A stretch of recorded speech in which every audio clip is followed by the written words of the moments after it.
We live in the noisiest era in human history. Notifications compete for our attention, opinions fill our heads, and even silence feels loud. But what if the life you're chasing isn't buried in more answers but in less noise? What if the key isn't to do more, but to clear more today? Let's talk about something powerful, yet overlooked, the kind of life that doesn't just look good on the outside, but feels right on the inside. Let's talk about a clear mind and the calm life that follows. Most people believe clarity comes when life settles down, when the chaos fades, when things make sense, when they finally have time. But clarity doesn't wait for perfect conditions. It doesn't show up when the world quiets down. It shows up when you choose to quiet the world within. It's not something you stumble into. It's something you decide to pursue daily, deliberately. The truth is, most of us are not lacking clarity because life is too complicated. We're lacking clarity because we've never taken the time to define what actually matters. We keep reacting to everything around us, answering to expectations we never agreed to, chasing outcomes we never stopped to question. In that reactive mode, everything feels urgent, but very little feels meaningful. That's not because we're lost, it's because we haven't paused long enough to ask where we're going. Clarity starts with questions, real, uncomfortable questions. Why am I doing this? Who am I trying to impress? What am I hoping this will lead to? Without those questions, we drift. We fill our lives with commitments that drain us, goals that aren't even ours, and routines that numb us instead of sharpen us. The absence of clarity is rarely a lack of intelligence. It's the result of living without intention, and it's tempting to think, I'll get clear when I get a break. But clarity doesn't arrive like a package in the mail. It's more like a muscle. It's developed through practice, reflection, and awareness. Even in the midst of busyness, you can carve out mental space. Even in the noise, you can step back and listen. Clarity isn't something the world owes you. It's something you owe yourself. It takes courage to choose clarity, because clarity forces us to admit what isn't working. It makes us face the habits, relationships, and responsibilities that no longer align. Sometimes it means disappointing others. Sometimes it means letting go of things we've convinced ourselves are essential. But clarity isn't comfortable, it's honest. It breaks illusions. It burns away the fog and asks us to walk through what's real. In a world that thrives on distraction, choosing clarity can feel rebellious. We're surrounded by content, choices, noise, everything designed to occupy the mind but never satisfy the soul. Clarity demands we stop scrolling and start listening, not to the loudest voice, but to the truest one inside us. That voice isn't flashy, it doesn't scream, but it knows what you value, it knows what you fear, and it knows what you've been avoiding. People often confuse clarity with certainty, but they're not the same. Certainty is about knowing what's going to happen. Clarity is about knowing who you are, no matter what happens. That's far more powerful. Because when you're clear on your values, your direction, and your purpose, you can adapt. You can pivot without panic. You can move forward even when the path isn't fully visible. The danger of waiting for circumstances to align is that they never fully do. There will always be some reason to postpone the work, a deadline, a distraction, a doubt. And over time, the habit of postponing turns into a lifestyle of avoidance. Clarity fades into the background. Life becomes about surviving, not choosing. But even in the busiest seasons, you can still ask, is this aligned with who I want to be? Clarity simplifies. When you're clear, you don't need to argue with yourself every time a new opportunity arises. You don't get pulled into every conversation, trend, or opinion. You filter life through purpose, not pressure. And in doing so, you conserve energy for what actually moves you forward. You protect your focus like it's sacred because it is. And here's the hardest part. No one can give you clarity, not a mentor, not a book, not even the best advice. They can guide you, challenge you, inspire you, but the choice is still yours. The world will offer endless options, but clarity isn't about choosing from what the world offers. It's about deciding what you stand for, what you want, and what you're willing to walk away from in order to live it. Noise isn't just sound, it's mental clutter. It's the flood of thoughts, expectations, comparisons, opinions, and anxieties that fill our minds from the moment we wake up. We live in an age where distraction is a default setting. Notifications, headlines, conversations, everything around us is engineered to pull us away from the present moment. The world is loud, and it's getting louder. And yet, in the middle of all that noise, there are people who carry a quiet power, not because the noise disappeared, but because they learned how to rise above it. Silence, on the other hand, isn't the absence of noise. It's the presence of awareness. It's a space we create within ourselves, a mental stillness that doesn't depend on perfect conditions. You could be in a crowded room or stuck in traffic and still be grounded in silence. That kind of silence isn't given, it's built. It's a result of training the mind to pause, to observe, and to resist the urge to constantly react. We've been conditioned to associate activity with productivity and noise with relevance. If we're not talking, posting, updating, or sharing, we fear we'll be forgotten. So we fill the gaps with more opinions, more content, more commentary. But silence is not absence, it's presence. It's the ability to hear your own thoughts without the interference of everyone else's. And that kind of presence requires discipline. It's not easy to protect silence because noise is seductive. It makes us feel like we're part of something even when we're not. It keeps our minds busy even when we're going nowhere. But silence confronts us. It brings up what we've been avoiding. It forces us to sit with ourselves, and that's why most people avoid it. Because when the noise stops, the truth speaks, and sometimes the truth is uncomfortable. Building silence starts with boundaries. It means deciding not every message needs an immediate reply. Not every news update deserves your energy. Not every opinion deserves your attention. It's about recognizing that your peace isn't found in what you consume, but in what you protect. And when you begin to set those boundaries, you create space to breathe, space to think, space to be. We often wait for the world to quiet down before we reflect. We say, once this season passes, I'll focus on myself. Once work calms down, I'll get back to that habit. But the noise doesn't stop, it just changes shape. If you don't build silence intentionally, life will fill that space for you, and what it fills it with usually isn't clarity. Building silence is a practice. It's not a single act of meditation or a weekend away from social media. It's learning to pause before you speak. It's walking without headphones. It's sitting with your own thoughts without reaching for a screen. It's making time every day to go inward, not as a luxury, but as a necessity. Because your inner world can only guide you if you're quiet enough to hear it. The people who lead from a place of peace, who respond with clarity, who seem grounded, they aren't just naturally calm. They've built silence into their lives like others build habits. They know that true confidence isn't loud. It doesn't need to prove anything. It comes from a centered place, a place that can only exist when you've silenced the external long enough to connect with the internal. And here's the irony: the more you build silence, the more clearly you can hear what truly matters. Your purpose gets louder, your values become sharper, your decisions become cleaner. Noise hides truth. Silence reveals it. It doesn't mean you stop engaging with the world, it means you stop being controlled by it. You start choosing your input as carefully as you choose your output. Silence is not passive.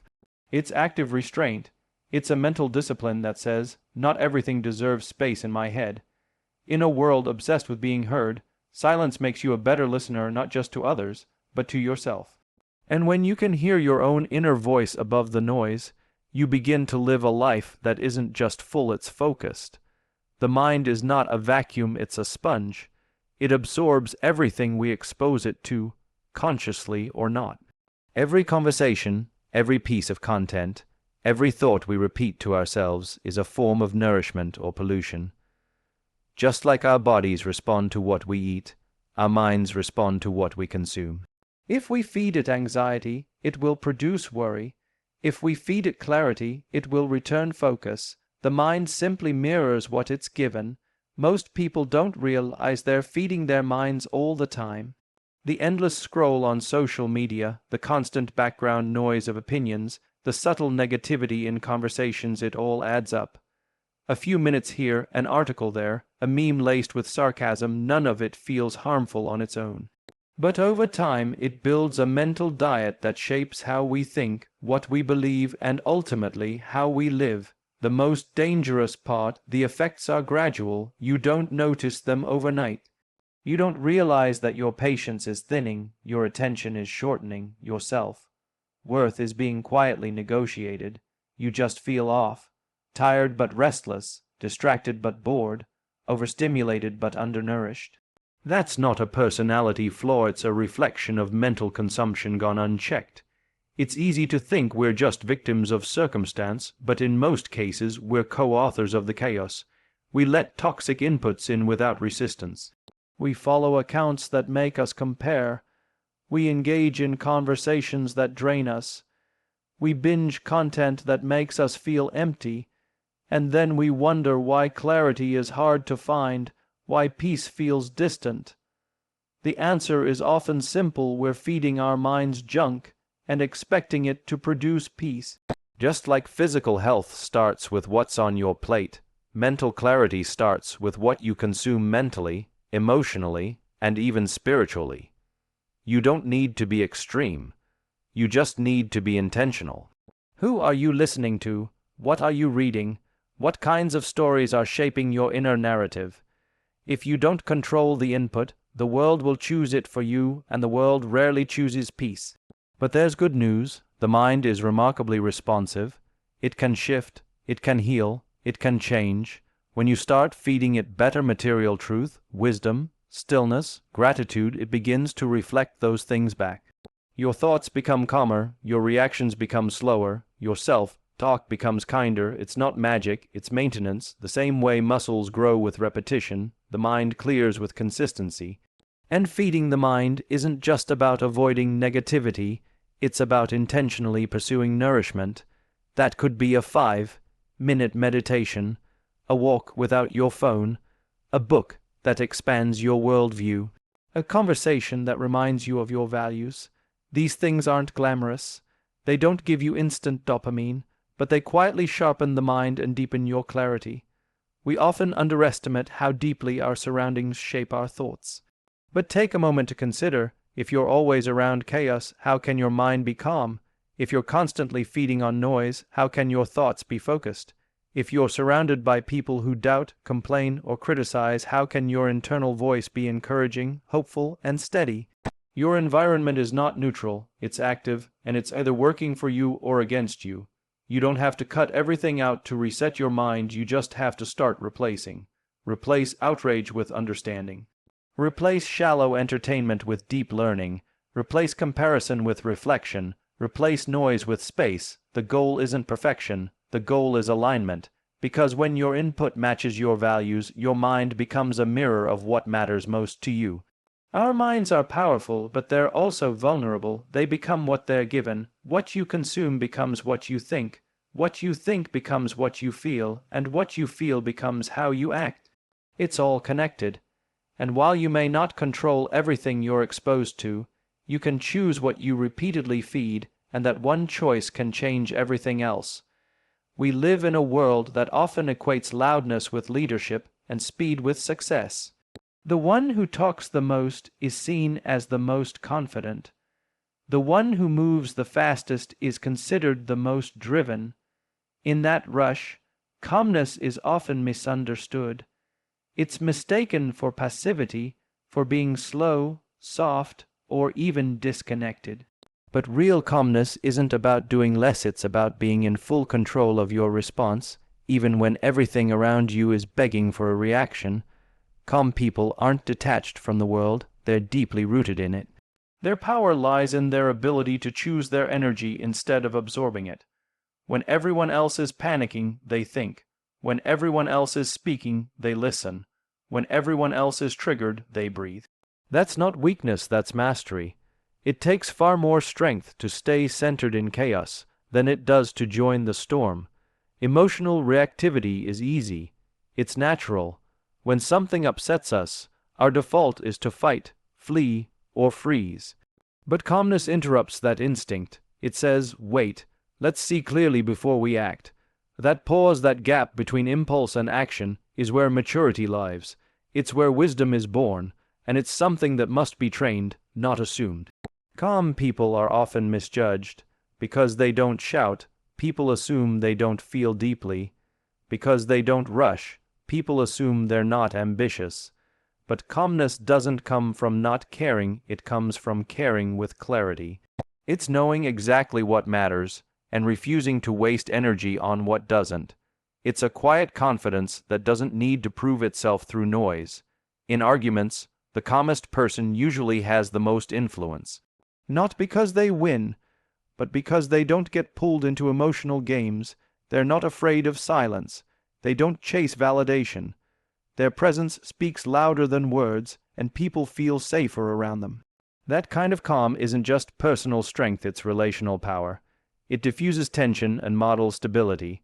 Calmness also changes the way we solve problems. When we're frantic, we grasp for immediate answers. We react based on fear, not logic. But calmness gives us access to higher thinking. It lets us zoom out, consider perspectives, weigh consequences. That's why the best decisions rarely come from pressure, they come from stillness. And the people who lead with calm often end up guiding the storm, rather than being consumed by it. And this isn't about personality type. Anyone can cultivate calm. It's not reserved for the quiet or introverted. It's a learned strength, forged through moments of discomfort, through choosing not to respond right away, through resisting the urge to always be on, through grounding yourself in routines, habits, and values that keep you steady when life gets unstable. In fact, the calmest people are often the ones who have been through the most. They've felt the sting of chaos and chosen not to live in it. They've experienced loss, pressure, and uncertainty, and still decided to show up with poise. That's the difference between forced silence and chosen calm. One is suppression, the other is strength. And let's not confuse calmness with apathy. Calm people feel deeply.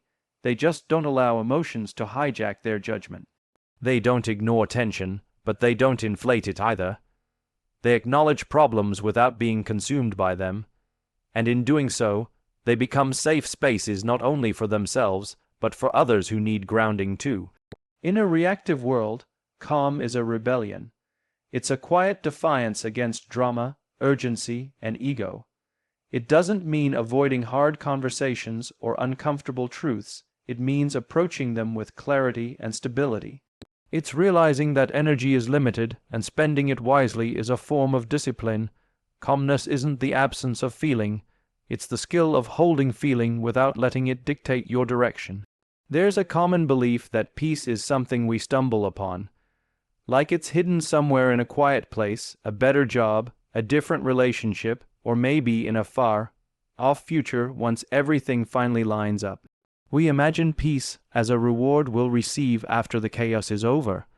But peace doesn't work like that. It's not a destination, it's a discipline. It doesn't arrive by accident. It's built, brick by brick, choice by choice. The most peaceful people aren't the ones with the least problems, they're the ones who have learned how to manage what they carry. They've decided over and over again that they won't let circumstances dictate their inner state. They understand that peace is not given by the world, so the world can't take it away.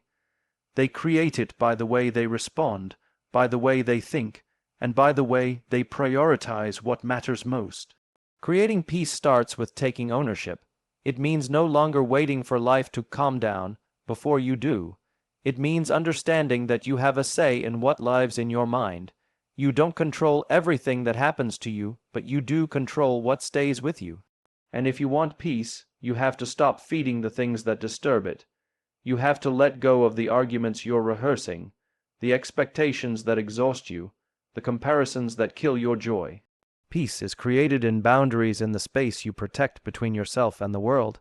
It's in the conversations you walk away from, the screens you turn off, the people you no longer try to convince. Peace isn't passive, it's incredibly active. It's saying no more often.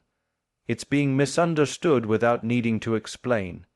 It's knowing when to hold space and when to walk away from spaces that no longer hold you. And sometimes creating peace means sitting in silence long enough to hear what's really going on inside you. It means confronting the noise within, the restlessness, the regrets, the rush, not to judge it, but to understand it. Because only when you're aware of what's disturbing your peace can you begin to remove it. The deeper the self-awareness, the stronger the foundation for lasting calm. Creating peace also means being honest about your pace. We move too fast, not because life demands it, but because we haven't challenged the belief that we always have to keep up. But peace doesn't compete, it doesn't compare, it doesn't try to prove. Peace is found in slowing down to feel your breath, to listen fully, to do things with care instead of speed. Every time you choose intention over impulse, you're building peace. Peace is created in the way you talk to yourself, the tone you use, the stories you repeat. So many people try to find peace externally while battling constant war within their own mind. They replay failures, predict disasters, and label themselves with things they've outgrown. But peace requires gentleness. It requires choosing language that heals instead of harms. Every time you speak to yourself with compassion, you're reinforcing the foundation of a peaceful life. It's also in what you let go. You cannot hold on to everything and still expect to feel light. Creating peace means releasing control over what you cannot fix. It means letting go of the idea that people need to change in order for you to feel okay.